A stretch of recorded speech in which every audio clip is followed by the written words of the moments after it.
Hello, Alcryst here, and welcome back to the channel. Roguelikes and roguelites are my favourite game genre after the very specific Fire Emblem moment.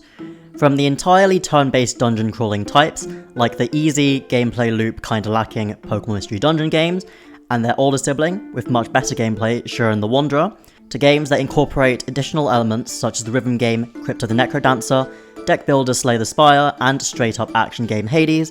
There's just something about trying to work with what the RNG gives you that I really love. They're not dissimilar to Fire Emblem, especially when playing Iron Man formats, in that a key missed attack, crit, or misplay can have huge knock-on effects both on the outcome of following turns and the run in its entirety.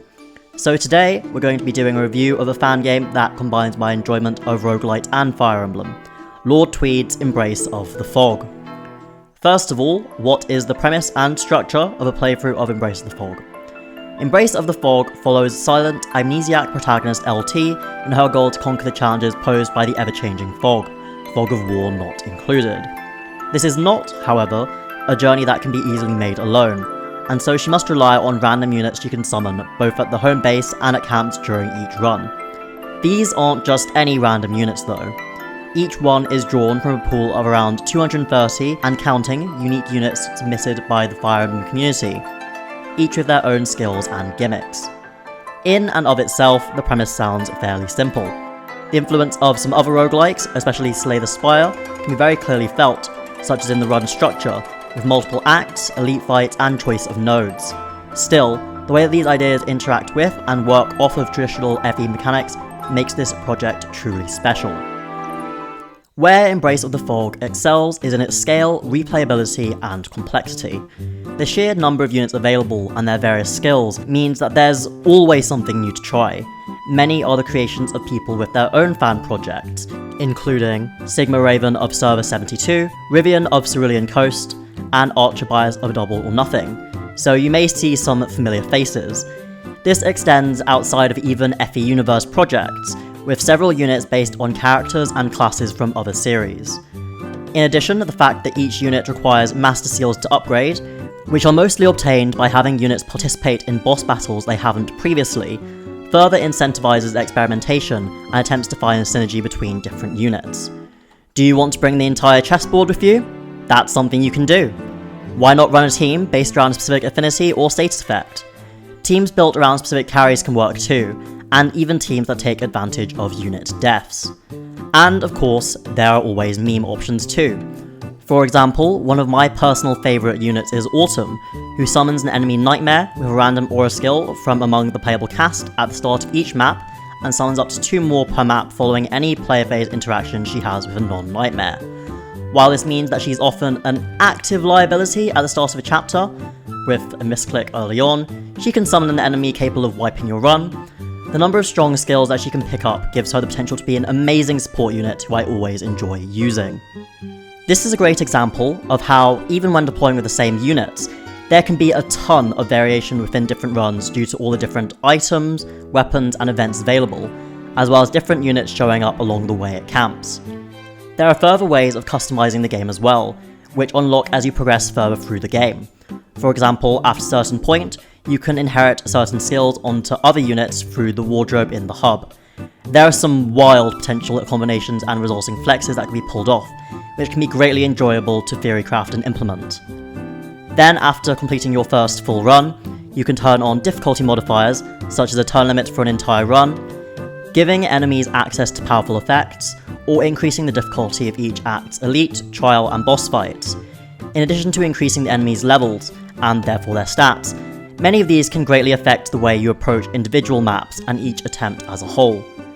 Similarly to how most mainline Fire Emblem games do something different to each other with regards to weapon balancing and mechanics, Embrace the Fog also has a few mechanics that work differently from many vanilla and other experiences. These, I believe, largely work in the game's favour. For example, taking from the mobile game Heroes, mixed ranges are now almost entirely gone. Most traditionally 1-2 range weapons like javelins and many magical tomes are solely 2 range locked. Any player accessible 1-2 range options require one or more of concerted effort to get, rely on specific items or events that you aren't guaranteed to roll, have some other associated downside, or eat up points from the relevant unit's submission. To reflect both the roguelike nature of the game and the fact that you can much more easily control what counters you take due to the more limited ranges, healing is far more limited and heals for less. For instance, a vulnerary is 2 use for 7 HP heals.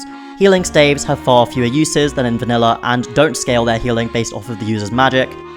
One of your earliest sources of consistent healing is a twice per map single target 4 HP heal, and units' HP are not fully recovered after the end of each map, but rather at the end of each act. Then, even for high speed units, dodge tanking multiple enemies is ill-advised due to the evasion decay mechanic, which makes it such that for each attack a unit faces on a phase other than their own, they have a stacking -15 avoid. This is not one-sided. While this can make it a pain for your units to avoid damage on enemy phase, it also means that you can reduce the avoid on enemies you're fighting on player phase to get kills on specific units if desired, like for skills that activate based off of kills. Overall, Embrace of the Fog both offers a refreshing take on traditional Fire Emblem mechanics and has incredibly high replay value. There are loads of cool combinations and tech that can be pulled off, and some truly great moments that are only possible due to the scope of this game and all the different interactions possible. This is helped massively by the Lex Talionis engine, which allows for a lot more flexibility than is easily achievable in traditional ROM hacks. My Embrace of the Fog streams are some of my favourite gaming moments, and even though I've reached the true ending of the game, I don't see myself stopping playing the game anytime soon.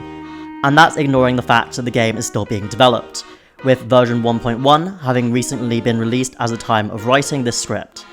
Each major update thus far has included additional characters, items, systems, maps, and bosses, among other things like rebalances to certain units and fights, with future updates continuing to be worked on, which I greatly look forward to.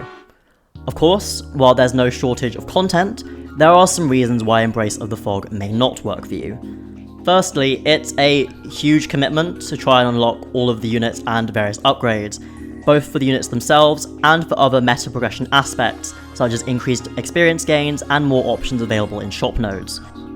Most units' full upgrades cost 10 Master Seals in total, and when each unit individually gains less than 10 Master Seals from fighting all of the bosses, fully upgrading every unit can be a massive undertaking.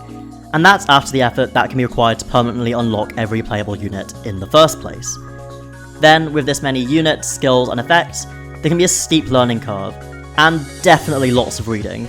This is most marked at the beginning of your time embracing the fog, but also comes up later, like when trying to fully utilise units with more complicated skill loadouts, of which there are many, working out good skill and character combinations, or making adjustments on higher difficulty levels. The mechanical changes of lack of 1-2 range, limited healing, and unreliable dodge tanking can also be frustrating to deal with at first, as they feel very different from traditional Fire Emblem. While these are all changes that I like in the setting, and would enjoy outside of it, stay tuned for eventual videos on healing and 1-2 range. I would be lying if I said that these differences haven't tripped me up multiple times when going between Embrace of the Fog and other Fire Emblem games. All in all, it can sound intimidating to start playing, which is completely understandable.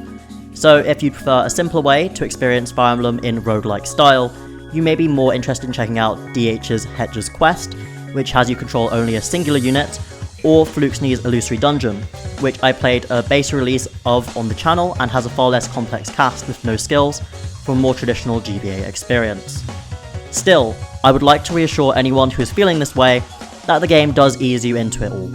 All the starter units are themselves simple to understand, and unlocking more complex abilities like buying unit upgrades and attaching skills to units requires appropriate degrees of act progression. There is plenty of time to adjust to the game's mechanics. Additionally, everyone I've spoken to in the Lex Talionis server has been very friendly, and many people there are happy to watch your own attempts and give advice should you want them to. As should be very clear by now, I highly recommend Embrace of the Fog. Lord Tweed and his team have managed to do something truly amazing with it, creating one of my favourite Fire Emblem experiences, if not my favourite. Definitely my favourite roguelite, at least. And it's still continuing development as of when I'm writing the script, May 2024, with more characters, items, etc. being added all the time. So if I've managed to instill you with any interest in this fan game, I cannot encourage you to do so strongly enough. You can find a link to the FE Universe page for the game in the video description below, where you can install and play the EXE version of the game. Additionally, I'm planning on making a video explaining how to install the latest version of the game from Git, as the exe version doesn't get updated as regularly. If you enjoyed this video, please do let me know through one or multiple of liking the video, commenting on it, even if it's just a short one, or subscribing if you haven't done so already. Doing these things helps the channel and videos a lot. I'd definitely like this video in particular to reach more folks so that more people can learn of and hopefully play this incredible game. I have plans for additional Fangame Faves review videos, so if there's an FE fan game you'd like me to play for the channel, please do let me know. Special thanks to Lord Tweed and the other members of the Embrace of the Fog development team for making this game, and my friend Heroic Vileplume, both for recommending the game to me and for proofreading and suggesting edits to this script.